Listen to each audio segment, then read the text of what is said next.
Good morning. Welcome to our Bible study this morning. This morning we'll be beginning a 5-part series answering the question, when the Bible speaks of a church, does it always mean local assemblies? Or does it always mean a universal assembly that includes all believers? Or does it mean both, depending on the context of each of those usages? I hope this series will be of interest to you all. I realize for some of you all it's going to be difficult to get through the entire series simply because we're going to be looking at text after text. As a matter of fact, I believe there's 32 texts total that we'll be looking at one by one to see what the Bible means when it uses the word church. So I know that some of these lessons may be difficult to get through the whole way. But when we get to the last lesson, we'll be applying everything we've looked at in a very practical way to our life. So I hope you hang in there with me, because when we get to the last lesson, you're going to see why this issue is so very important for us. Why is it a big deal to understand what the Bible means when it talks about a church? Keep in mind, this lesson goes hand in hand with my previous series that we just looked at, the importance of the local assembly. And as a matter of fact, if you would like a written copy of these next 5 lessons on what the Bible means by the word church, you can find that in the very same study guide that you used for the importance of the local assembly series. There in that study guide, at the very end, there's an end portion of the study guide that contains all of the notes that we'll be looking at in this series. So if you would like to have a written copy of these lessons to follow along with as I go down through, and again remember, because of the length of videos that I am allowed to do on YouTube, I'm limited as to how much material I can cover in these lessons. If you get the written copy of that workbook and look down through it, you'll have all the information on the subject that I have to offer, not just what I cover on these YouTube videos. To get that book, please go to the Settled in Heaven blog. That's found at settledinheaven, that's one word, .wordpress.com. When you get to that blog, look under the tab that says something to the effect free ebooks and study guides. Go to that tab, click on it, and there you'll see a list of the different ebooks and the different study guides I have available. One of them will be the study guide on the importance of the local church. Once you download that, go to the end of that study guide, and you'll find the very last section of it contains the notes for this series we're looking at, entitled, What Does the Bible Mean when it uses the word church? Okay, for this morning's lesson, I would like to simply explain to you the basis of this study, how we're going to go about studying this subject. You might think it's kind of silly to do this, but believe me, the entire study is going to be based on the principles I present this morning. And so I would really like to be sure you understand these principles before we begin to actually look at the different texts that use the word church in them. Now here's the principle we'll be using. There's a principle that is used not only in biblical interpretation, but really in any language that you might study. Here's what the principle is. We must always take the normal, usual usage of a word, the meaning of that word, the usual way that a word is used. We always take that usual meaning and we apply it when we see the word being used in a sentence. Okay, so whatever the word is we're talking about, whether it's the word church or whether it's the word ball, whether it's the word man or whether it's the word moon, it doesn't matter. In any language, when you're trying to understand what a sentence says, you take the usual common meaning of a word and you apply it to that sentence. Now, the only time that you don't do that is when the context of that sentence makes it clear the usual meaning of the word cannot fit. Now, let me say that one more time. When we're studying a language, we take the usual meaning of a word and we consistently apply that as we read the different sentences or as we hear different sentences being spoken, we consistently apply the usual meaning of a word to that sentence. The only time that doesn't apply is when, in the context of the sentence, it clearly indicates the usual meaning of a word cannot be used. So like, for example, let me just give you one example. Let's take the word ball, B-A-L-L. We're all familiar with that word. I would say in the English language, the common usage of the word ball, the common meaning of the word ball is either a round or maybe an oblong type of object that's used in sports, or it's used for kids to play with. You know, we all know basically just a very basic definition of what a ball is. So when I read a sentence that says let's say this, he saw the ball.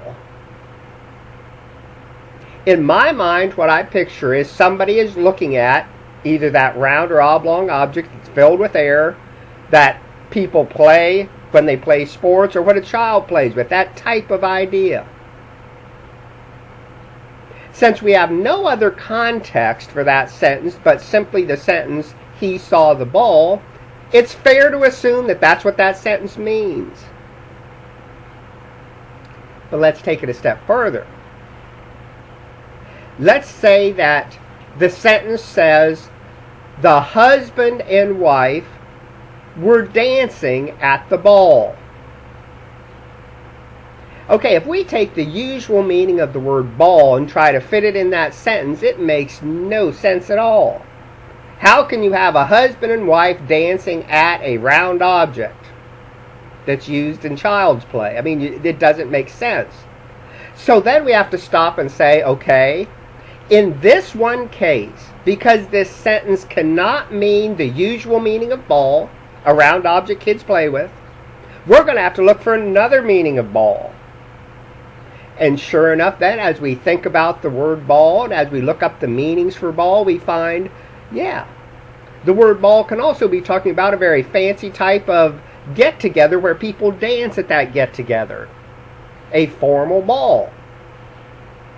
So in that one case, because the sentence made it plain, the word ball cannot mean a round object kids play with, we know then that, hey, the meaning in this case for ball is a formal gathering of people where they dance at that gathering. Something like that. Okay, so I hope you can see the point I'm trying to make. What's important for you to see is this. The principle we'll be using in these studies that are coming is the fact we're going to take the usual meaning of the word church that's used in the Bible, and we're going to try to consistently apply that to text after text after text. As long as the context of those texts allows us to use the normal meaning for the word church, that's the meaning we're going to use. And the only time we're going to try to find another meaning for the word church is when the context of that passage makes it plain. The normal meaning of the word church cannot be used. Then we'll look for another meaning for the word church that'll fit better in the context. Again, I hope you understand that basic principle, because I'm telling you folks, in all of the next 4 lessons, throughout the entire series, that's the principle we'll be using. And it's a very important principle. Let me explain why. Think about it. If we study a language and we don't use that principle, the language loses all meaning. Let me get back to this word ball again, okay? If we don't use the common meaning for the word ball, watch what happens. Again, I read a sentence that says, he saw the ball. If I don't use the common meaning for ball, because that sentence tells me nothing about what the word ball means, it just means something that can be seen, that word ball could mean anything. It could be talking about a watermelon. He sees a watermelon. But because we're not going to use the common meaning for ball, there's no way we can know for sure that's not what the word ball is referring to. It can mean he saw the moon. We have no reason to believe that that word ball is talking about a round object if we're not taking the normal meaning for that word ball and applying it in the sentence. When it says he saw the ball, that could really mean he sees a man walking along the street. Do you see how important it is that we use the normal common meaning of words when we try to understand what languages are saying? If we don't use that principle, language loses all of its meaning. Now stop and think about what I just talked about in just the past maybe 1 minute. We talked about a man seeing a watermelon. We talked about a man seeing another man walk along the street. And we talked about a man seeing the moon. Stop and think a minute. When I said each of those sentences, in our minds we have a picture of exactly what I meant. When I said he saw the watermelon, you knew what a watermelon looked like. And when I made that statement, in your mind you could picture a man looking at a watermelon. The same thing when I said the man sees a man walking along the street. In your mind you could picture a man standing watching another man walk. Or one more time, when I said the idea of a ball could mean the moon, the idea is a man sees the moon. We could picture that in our mind, a man looking up into the sky, looking at the moon. How were we able to know what all three of those sentences meant? It's because we used the commonly accepted meaning for the word watermelon, for the word man, for the word street, and for the word moon. Do you see how important it is? If we don't use the common meaning of a word when we are studying a language, like I said, the language loses all meaning. You can't, and I can't understand anything the language says if we're not using the basic common meaning of words to interpret that language. So folks, it is of utmost importance we understand this principle, and this is the principle we're going to use throughout our studies. Okay, let's take it one step further then for this morning. I'm going to close.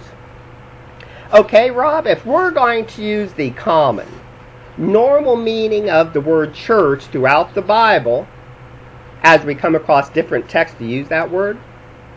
Okay, Rob, what is the common, normal meaning of the word church in the Bible? Okay, let me just explain how I came to determine what the common meaning for the word church is. The word church in the Bible is always translated in the New Testament by the word ecclesia. That word ecclesia, I believe, is used in 112 verses altogether in the New Testament. The word ecclesia is made up of two parts. The first part is ek. That's the part they put in the very beginning of the word. The word ek means out of or from. The second part of the word is klesia, which comes from the root word kaleo. That word means to be called or to be summoned. So if you put the two together, the very meaning of the word ecclesia means from, to be called out from, to be called out of, or to be summoned from, to be summoned out of. That's basically what that word means. It means to receive a summons or to receive a call from someone that results in us being called out of one group and be separated from that group. That type of idea. Based on the meaning of the word ecclesia, what is the common meaning? Okay, this is difficult because it can apply to either a local assembly or to a universal assembly. Here's what I'm saying. What is a local assembly? It's made up of believers who have been baptized and join the membership of that assembly. So they are summoned out of the group of all believers by God. The Holy Spirit leads those believers to be baptized. And as they partake of the ordinance of baptism, they then become members of that local assembly. Let's say the Church of Jerusalem. They were called out of the group known as all believers, and they were called out. They were summoned to become members of a local church. So there was a separation that took place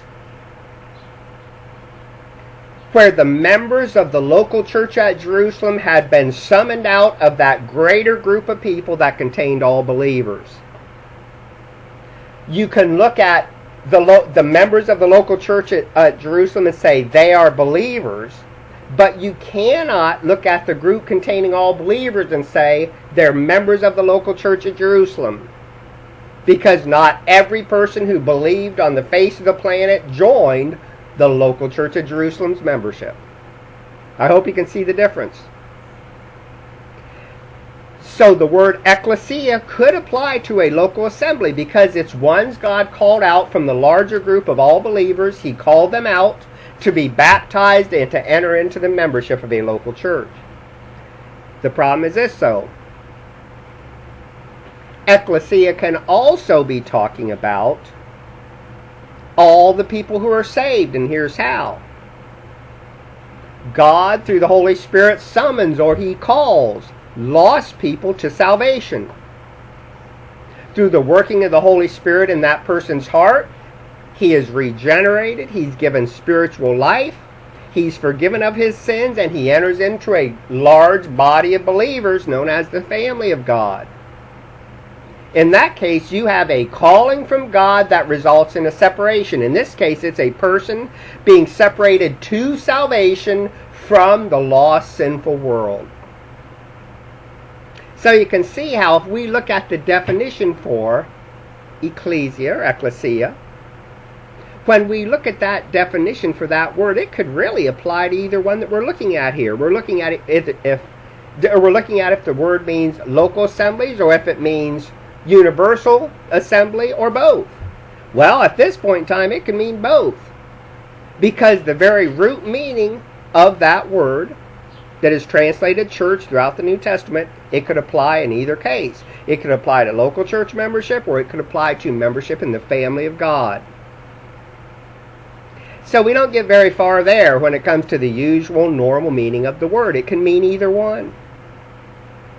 But I took it a step further. I looked at every time the word ecclesia is used in the New Testament. It's used, I believe, in 112 verses.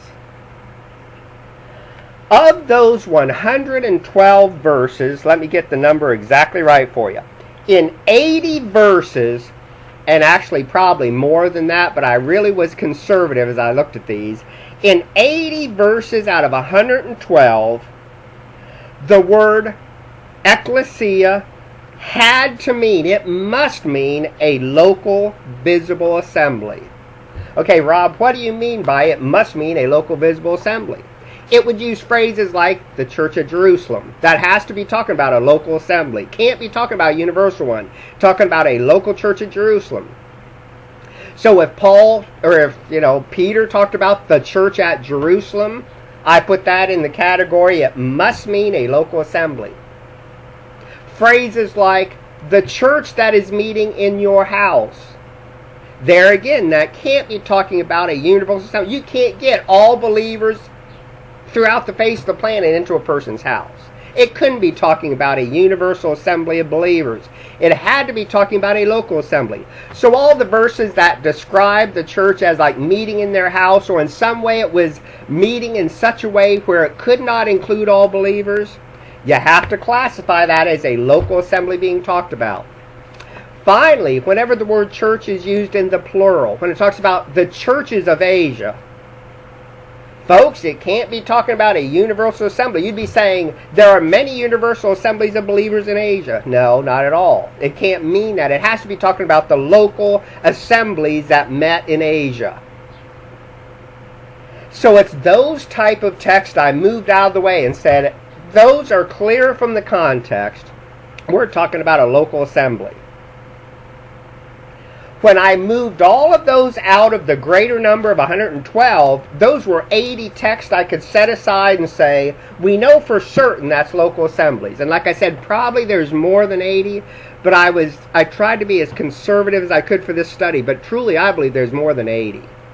But for this study's sake, there's 80. that we know for certain are local churches.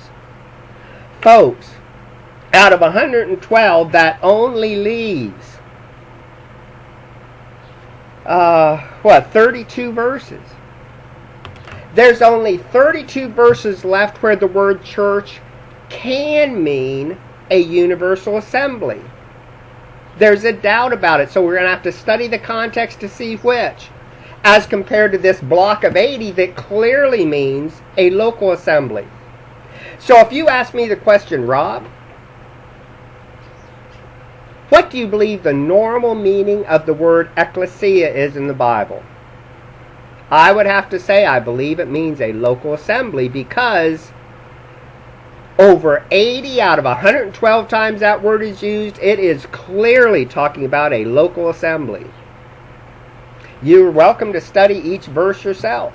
Either use your electronic Bible and type in church and then find what the Greek word comes from and click on that Greek word, and that'll bring up every time it's listed. Or take a Strong's Concordance. You can do the same thing, look up every time the word church is used. And also there's a couple times it's translated assembly, and we'll look at those in our study.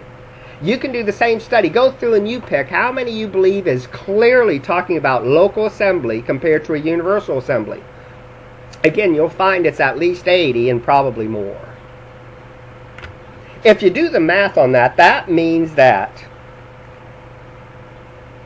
over 70% of the time ecclesia is used. Over 70% of the time it must mean local assembly.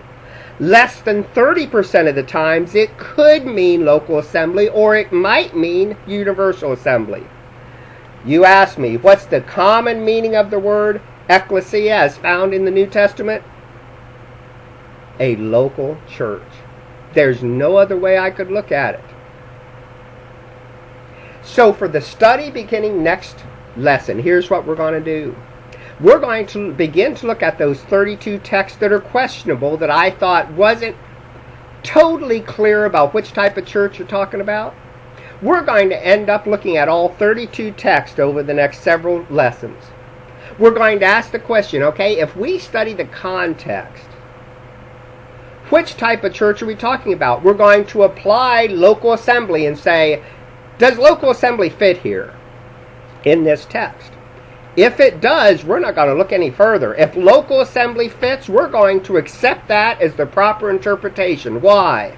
That's the normal usage for it in the Bible. The only time we're going to look for another definition for church is when the context makes it plain this cannot be talking about a local assembly. It's got to be talking about something else. At that point in time, then, we'll have to look and see, okay, what else does the word church mean in this passage? That's how we're going to go about our study. And so beginning next time, we're going to begin an examination of the 32 verses that I believe possibly could talk about a universal assembly, or possibly could talk about a local assembly. And we're going to try to look at the near and the far context of those babies to see which definition for church it is. But we're going to apply the definition local assembly to start with. And as long as that can fit in the text, that's the one we're going to use, because a local assembly is clearly the normal definition for the word church and the word ecclesia that is used in the Bible. One last thing before I close.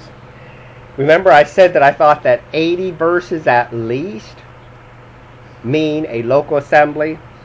Okay, to be absolutely open and honest, when I went through, again, I tried to be as conservative as I could, but actually, when I went through, I believe the count was more like 92. Let's see, yeah, there's only 21 texts that in my mind is really questionable, not the 32 we'll be looking at. And you'll see why. When we look at some of these 32, it's going to be pretty obvious. Without it being totally obvious, it's going to be pretty obvious. There's talking about a local assembly. So really, if you take those numbers, over 80% of the time, the word ecclesia is used. It's speaking about a local assembly. and less than 20% of the time, it could be talking about a universal assembly. That's if you use the numbers that I actually came up with.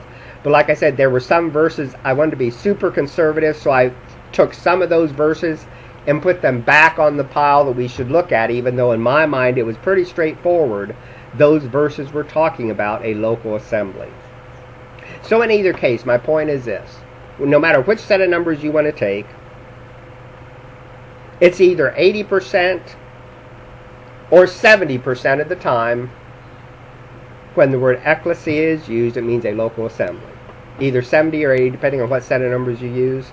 We're going the super conservative way. We're going to use the 70% of the time, and we're going to be examining the 32 verses that are in question. Lord willing, we'll begin that in our very next study. Again, thank you so much for your time and your patience as I just went through how we're going to be doing this thing. I hope that'll help you when we begin our study. Lord bless you as you seek to study His Word.